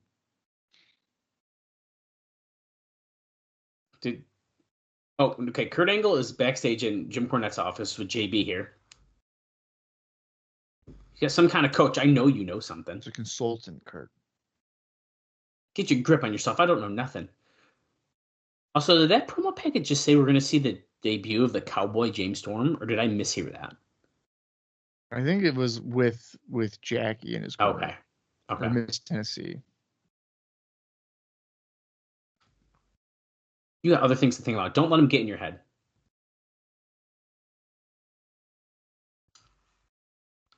Tonight, you got to worry about AJ Styles. Come on, Boris. Let's go do our thing. Think about it. I got to give you some notes here at some point. So, we're going back to the Impact Zone. Lance Hoyt is coming out. I do have a Lance Hoyt note, but let me tell you something else first. I don't have audio all of a sudden. Yeah, my audio went gone too. Okay, it's just a version that we're watching. That's fine. TNA signed a new mobile deal with New Motion to provide exclusive content, wallpapers, ringtones, and alerts. It's similar to the WWE mobile service. We tried it for a few months, and it was a spectacular failure. I guess sorry, he's made a typo here. I guess if have the capacity to advertise it to hundreds of thousands or even millions of hardcores, it's worth the trouble. They were already doing the polls on the pay-per-view, asking fans to spend 99 cents to vote on who they thought would win the main event.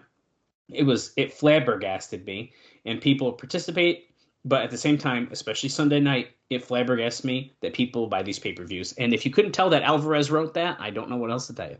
Yeah, so Hoyt on the paper was on the pre-show for Final Resolution? He was. Okay, so we just saw footage of Pierzynski hitting him with the chair and stuff. I thought I saw a corner of my eye, but which I think is funny. I forgot it was on the pre-show. Pierzynski and Torborg are in the front row for this this encounter. Well, Miss Tennessee out here, she's got a sash that makes sure that you know that she's Miss Tennessee. I actually don't hate that idea that she's like Miss Tennessee and he's like the cowboy and all. Like I like it. Well, it's funny in the USWA she was Miss Texas, so she's just going down the. Ooh, I couldn't remember the name. Yeah, it was Miss Texas. But I knew I remembered hearing that, and I could not remember the name. Well, Bob, iMPACT special day and time. What is this? This Wednesday. At 10 p.m. I wonder if that relates to another note I have. But before that, I want you to keep a really close eye on Lance Hoyt because Simon Diamond has been given the job to try and make his punches look better, and his comebacks have more fire because they want to push him. So keep a close eye on how Hoyt's working here. Better punches. And his comebacks have more fire.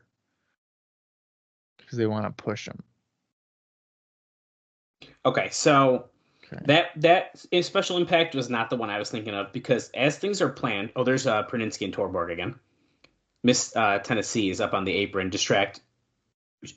James Storm pushed the ref into the ropes. Crashed Hoyt. So as things are planned, TNA is going to have a special airing on February 12th, which is the Monday that Raw will be preempted because of the Westminster Dog Show. It's not 100%. In fact, as best as Dave could tell, nobody in the company was even told anything about it yet. It may also be a 2-hour special. The show is, at this point, not planned to air live, with a pay-per-view on February 11th. The TV show that was going to be taped for February 14th, which is going to be head-to-head with the first airing of Raw in the USA, was to be taped on February 12th. It's almost going to have to be either live or a 2-hour tape delay because there would be a continuity problem with taping it before the pay-per-view to air a day after. The special would then be repeated in the Thursday 9 p.m. time slot as well as like a replay. So a little different than the special announcement we just got, but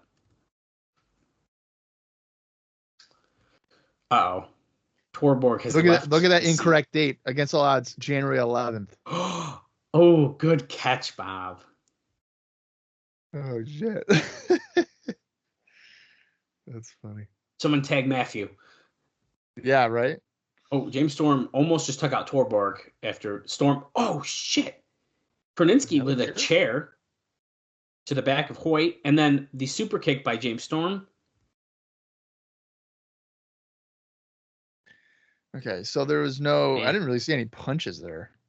I know, so that maybe they told him just not to punch in this match because we're working on him. Yeah.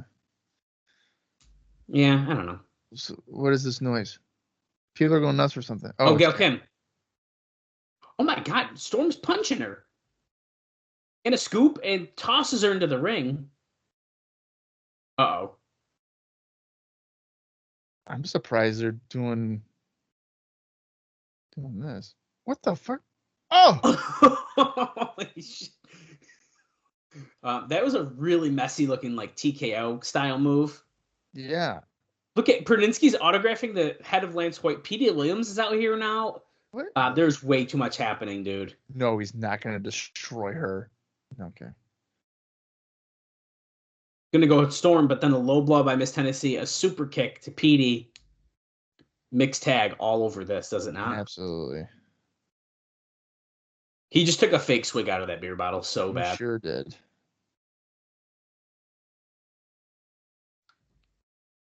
Okay, so Storm and Miss Tennessee stand tall over PD and Gale, and Praninsky autographed the head of Lance Hoyt, which was barely seen, but look in the back. JB's in the back, and outside the locker room of AJ, and Eric Young sneaking around the corner. Is Miss Book still over your friend? He's off the pill. Me and you, let's go shopping for condos. Okay, so he okay, so they were very open now. On the pay-per-view, we beat around the bush a little bit. Here's Styles. He tells him to hit the bricks, and he does.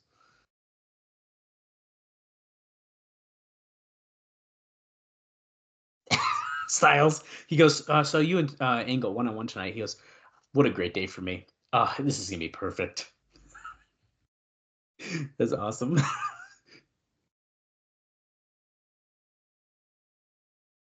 What has Kurt really done though? He's been babied, he's been pampered. What does he really earn though, like honestly? Well, he won an Olympic gold medal. With a broken neck. Whoop-de-doo!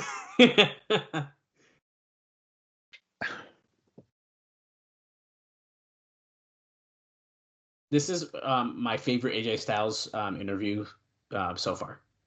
This is awesome. Whoop-de-doo! I'm still phenomenal. Look good, don't I? You're still following along with us. We are at 30 minutes and 53 seconds. And now we're going into a DVD promo. Let me see what else I got for you, Bob, because we have a promo up.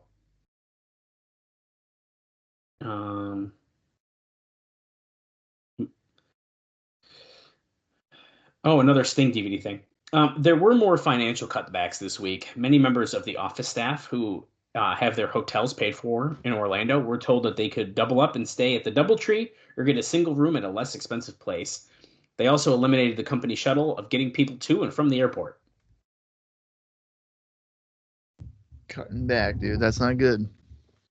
Okay, Sting is here. Was that Letitia chasing after him? Is that with the camera Letitia? crew? These guys are following him and have done nothing to help. That's good.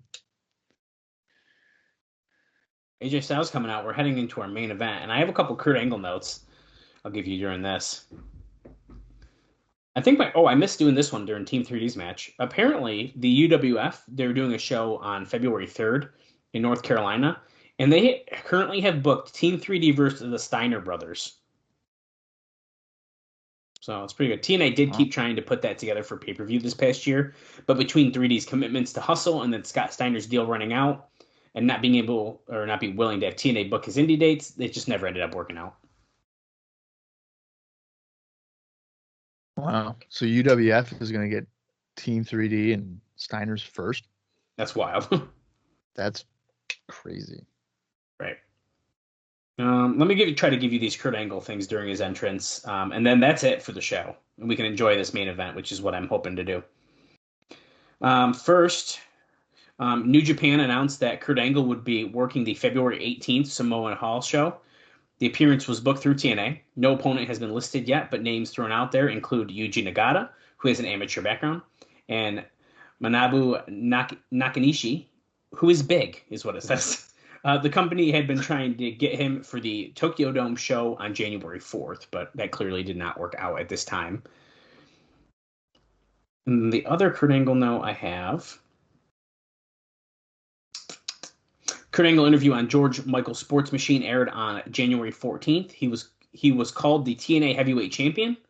He said that nobody in TNA tells him what to do, and he calls his matches, wrestlers, them how he wants and tries to make them as real as possible.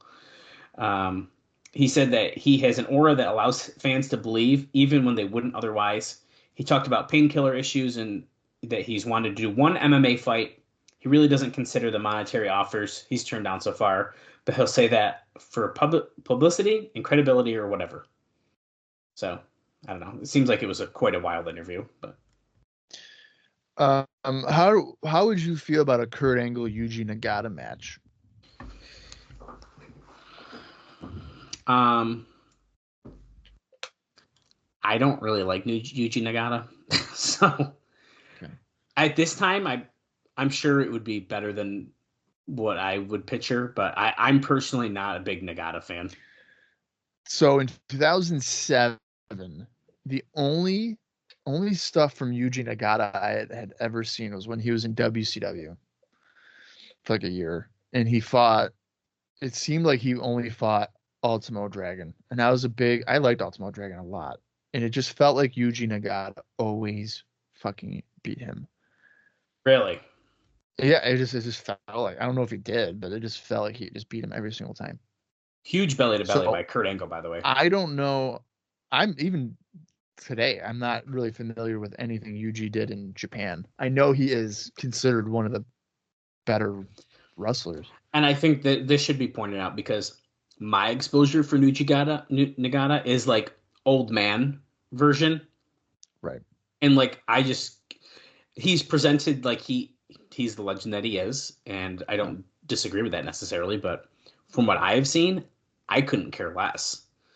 So to me, eh. Tomko just walked out here. Styles Irish whips Kurt into the corner, goes for like a stinger splash there, but Oh, belly to belly, and Kurt almost dropped Styles on his head because he didn't rotate all the way almost. Tomko's got Angle's attention. I thought he was saying Tomko wasn't here. I don't know if he exactly said that. Oh, AJ Is it just kicked for the that middle rope. segment that he wasn't out there? Is that why he was I saying think so. Styles was kicked the middle rope, and Kurt is on the floor holding his nuts. And we're back with a chin lock.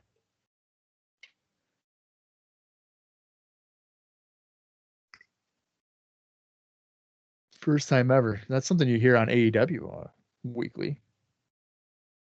Hey, if it's accurate. First time ever.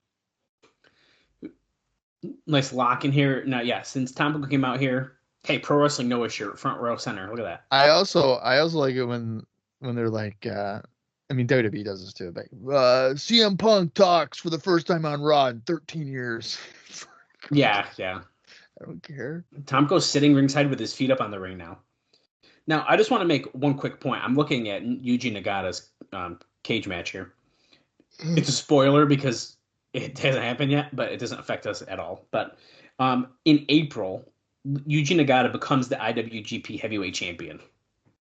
So I do think he's fairly popular still at this point, enough that they're giving him the belt. So it does seem like it would be a pretty good feature match to do that.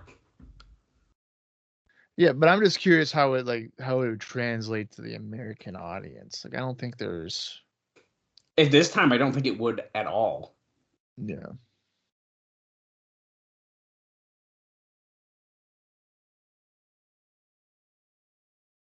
Well, I'm looking at now his WCW in '98 stuff, and he basically never loses almost.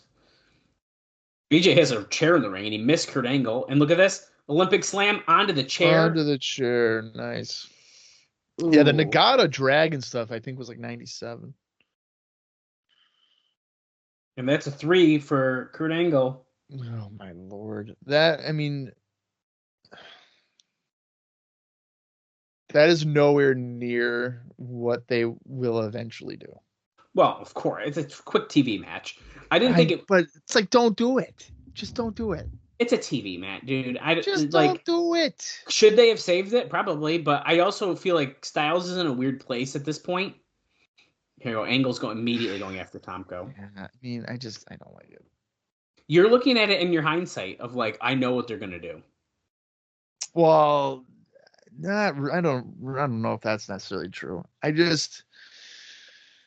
Christian is now attacking. You have enough people on the roster where you don't need to just burn through a first time ever match like this. Wait a second. AJ is joining in this beatdown with Tomko and Christian. Where's Rhino? There he is. The man beast, the war machine. Wearing his hoodie. We have a couple minutes left here. Oh, there's Samoa Joe who saves Kurt. So he's not the consultant. So he's not the consultant.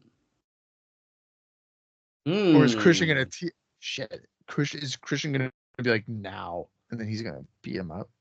Oh, because why would Joe save Kurt? That makes no sense.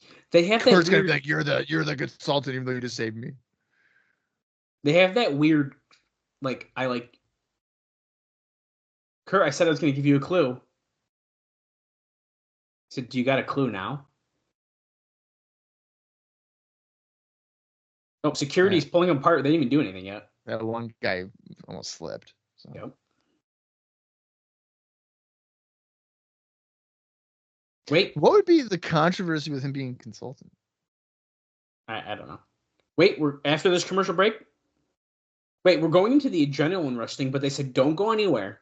Sting is about to come out. So we're doing 3 minutes left in the show. Yeah, but we're doing this like adrenaline rush highlight package, and we're being maybe told this is like, after it's like a lights out match. This is a lights out segment. It's not part of the show.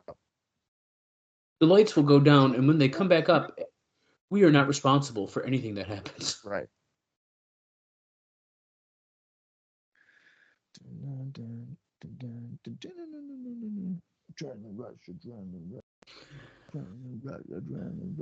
Yeah. I was gonna usually this is when I ask you what you thought of the show, but I feel like I can't do that yet. Oh, here we go. Sting's in the ring. Abyss, I know you're in here somewhere. I want you to come out and talk to you right now. And immediately the music hits. Sting is wearing his track pants and Affliction t-shirt. We haven't seen Steve Borden since Scott Steiner put him in the Steiner recliner. Well, Abyss is coming down.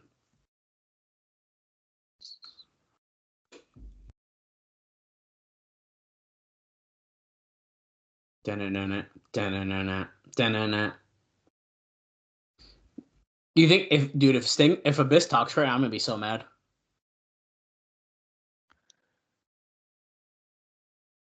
Oh shit! I think it's time for you to start talking and tell the whole world what you're hiding. Next week. Suck it. Could you imagine? Sucker.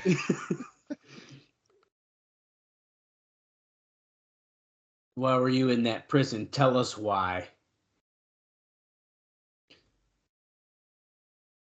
Tell us. Currently, Abyss falls in neutral, good, chaotic, evil, or something like that. He's like in the weird middle zone. He can't do it. He put the mic up and he said, "I can't do it. I can't bring myself to talk." But you gotta start talking. He pushes him in the corner with his bat. Now Abyss is begging off. He's such a coward. Oh, he's poking him in the midsection with his bat. I'm trying to help you. Don't you get it? I don't like how this is making Abyss look. No, dude. I don't mind when Abyss was like scared of barbed wire at first. Or oh, I'm gonna find out for myself what happened. He's gonna go to the public record. Why would you do Okay. What the fuck? Oh, why have we been doing this for months? Just go to the public record. He's screaming.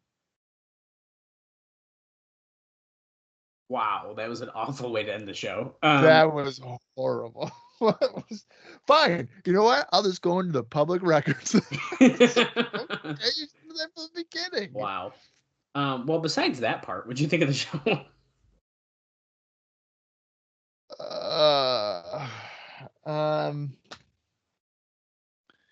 Okay, so remember when Meltzer was like, there's a lot of stories, but they're not necessarily good?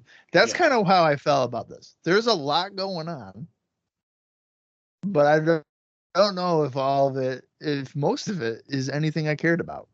So the Team 3D LAX thing, that match does not need to happen. It just doesn't need to happen. It's certainly not a title match where Team 3D has once again lost. Sure, it didn't need to, but I do feel like we are around the time period where a lot of times they're doing rematches from pay-per-views on TV, like very soon after. Sure. So, yeah. And so, especially because Runt cost them the match at the pay-per-view, they said, we want a clean shot again. I get why they did it. I don't disagree with you. But to me, you said, okay, it seems like we're milking it. We're trying to drag it out. To me, it's almost like we're trying to really get that that babyface sympathy for Team 3D. Yeah.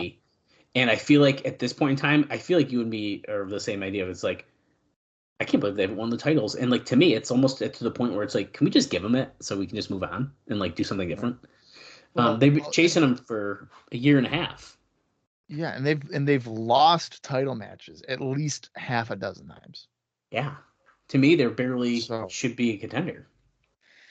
yeah, and we've already done the gimmick too, where it's like we're gonna start from the bottom and work our way up. So like Well, that's what we were. Yeah, I don't know. what we've already done. Okay, and then the Miss Tennessee James Storm thing, I'm liking that. I liked Gail Kim's involvement. Like that is surprisingly something that is working for me. The partnership just makes sense. Yep, I agree. I think that's a very big positive right now. Yeah. I was not into the James Storm heel turn right away because I was worried it was gonna get lost. I think that the Miss Tennessee part of this has made it way more interesting. I think it definitely helps him. Yes. The Abyss Sting is potentially all-time bad. And when this final segment, and I don't even think I thought about it, but public just he knows his name, Parks. I mean, we know his name. Just go to the public record. I guess to be fair, maybe he didn't know it until Mitchell just said it, and maybe that's kind of why he didn't do it yet. So okay, I can play into that a little bit. Right. But we're in the wrestling world of like, so now he's like, I'm gonna go to public record. It's like, dude, come on. Really? And then the reaction of Abyss in the middle of the ring screaming, like, no. It has to be just an insane thing that he did. Well, they said he was away for 6 years, so unless he was out early on bad behavior or good behavior, I mean, I guess he could have killed one person accidentally or something. I'm thinking that he wrote bad checks. Stop. Check fraud. No, it's insurance fraud. Insurance fraud. Holy shit, that'd be awful. He's been robbing the healthcare system for all the times he's gone through barbed wire. So, yeah. Kurt and AJ. I mean, I didn't hate it. I mean, I feel like you're being a little over. What's the word? Critical of the fact that we just had that. I think it was a fine TV match. I enjoyed it. You don't like finishes that are like, oh, he had to use the chair. So like that's why you don't like it. The finish that finish doesn't bother me. It came across like AJ didn't do anything. I mean, he didn't really. It was not a competitive. Right. It was not a competitive main event. If that match happens in 2005 when AJ's a babyface and like killing it, it's probably a fucking great, 6-minute TV match. But now he's a cowardly heel. I was just gonna say, because now he's a heel though. He's working a little different. I don't like it. So I don't like it. And I don't hate it. I don't hate it. Stuff. I just don't like it.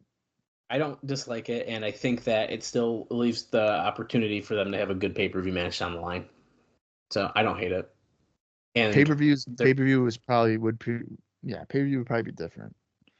Right. So I don't hate it. We're watching TV. I mean, yeah, but I don't know. And I think my biggest issue for this show is a lot of shit happened. Like a lot. It was hard to keep up talking to you guys, read the notes, and pay attention to what's happening and like talk about. It was just a lot. There was just a lot happening. That being said, I didn't hate the show, to be honest with you. I think I'd give the show a thumbs up. I liked it. I think I'm on the opposite end. Oof.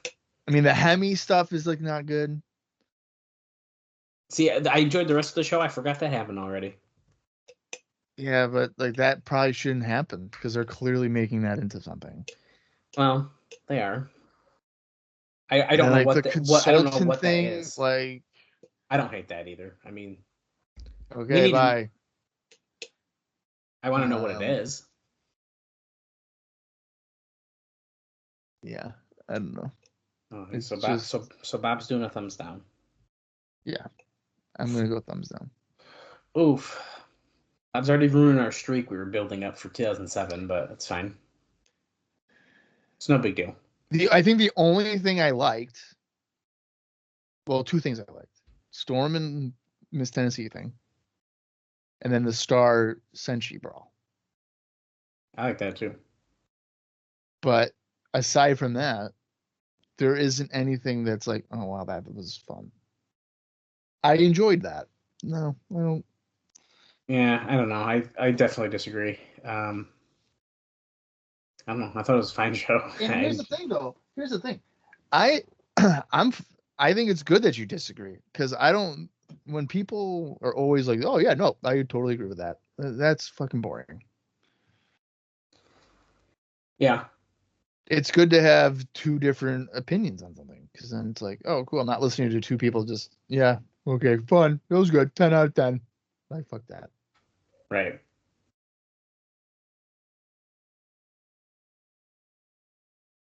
Well, I think we are in an interesting place here as we march toward Against All Odds. So I'm looking forward to getting to that show. We have 3 more episodes, I believe, before that. Correct me if I'm wrong. I closed it, so I'm not sure. Hold on, I'll pull it back up. Let's see, 1, 2, 3, 4. We have 3 more episodes of Impact before we get to Against All Odds. So it's coming quick.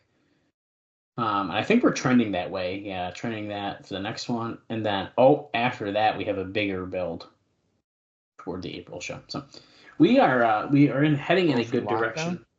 Yeah, there's a couple episodes. I think there's like an extra episode or so in between there. So we are in a good direction, and I am looking forward to continuing on with this year and seeing where these things build. Now, I'm not saying that this is going to kill my interest for Against All Odds. Well, that's important. I want to clarify. I just think that this was not a good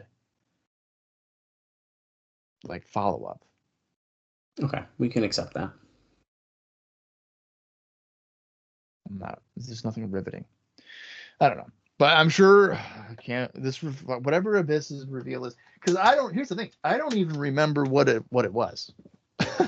So I don't know. I don't remember what he allegedly did.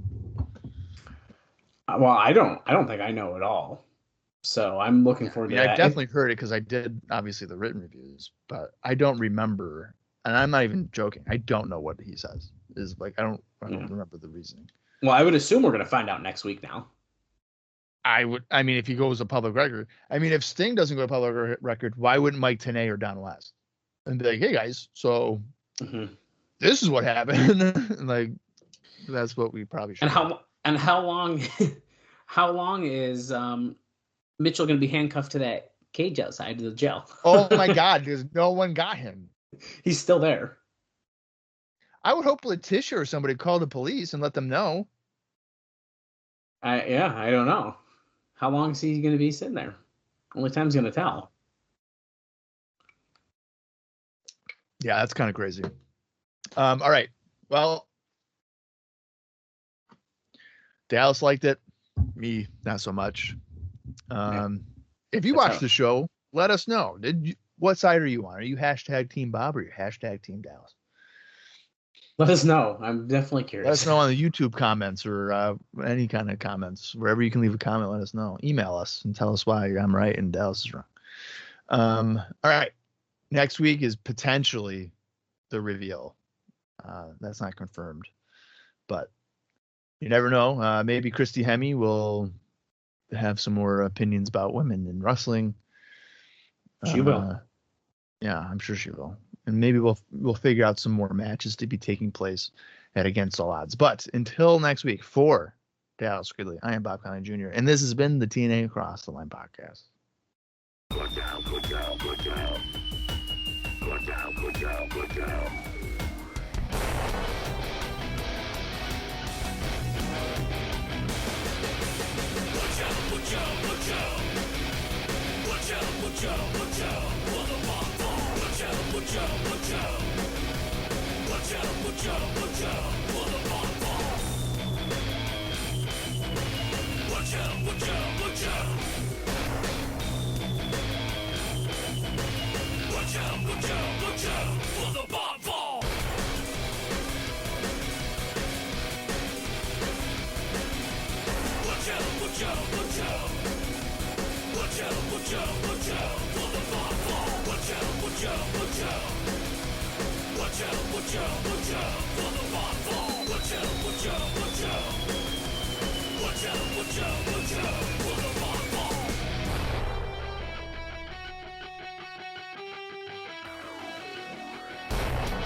Watch out for the bonfire!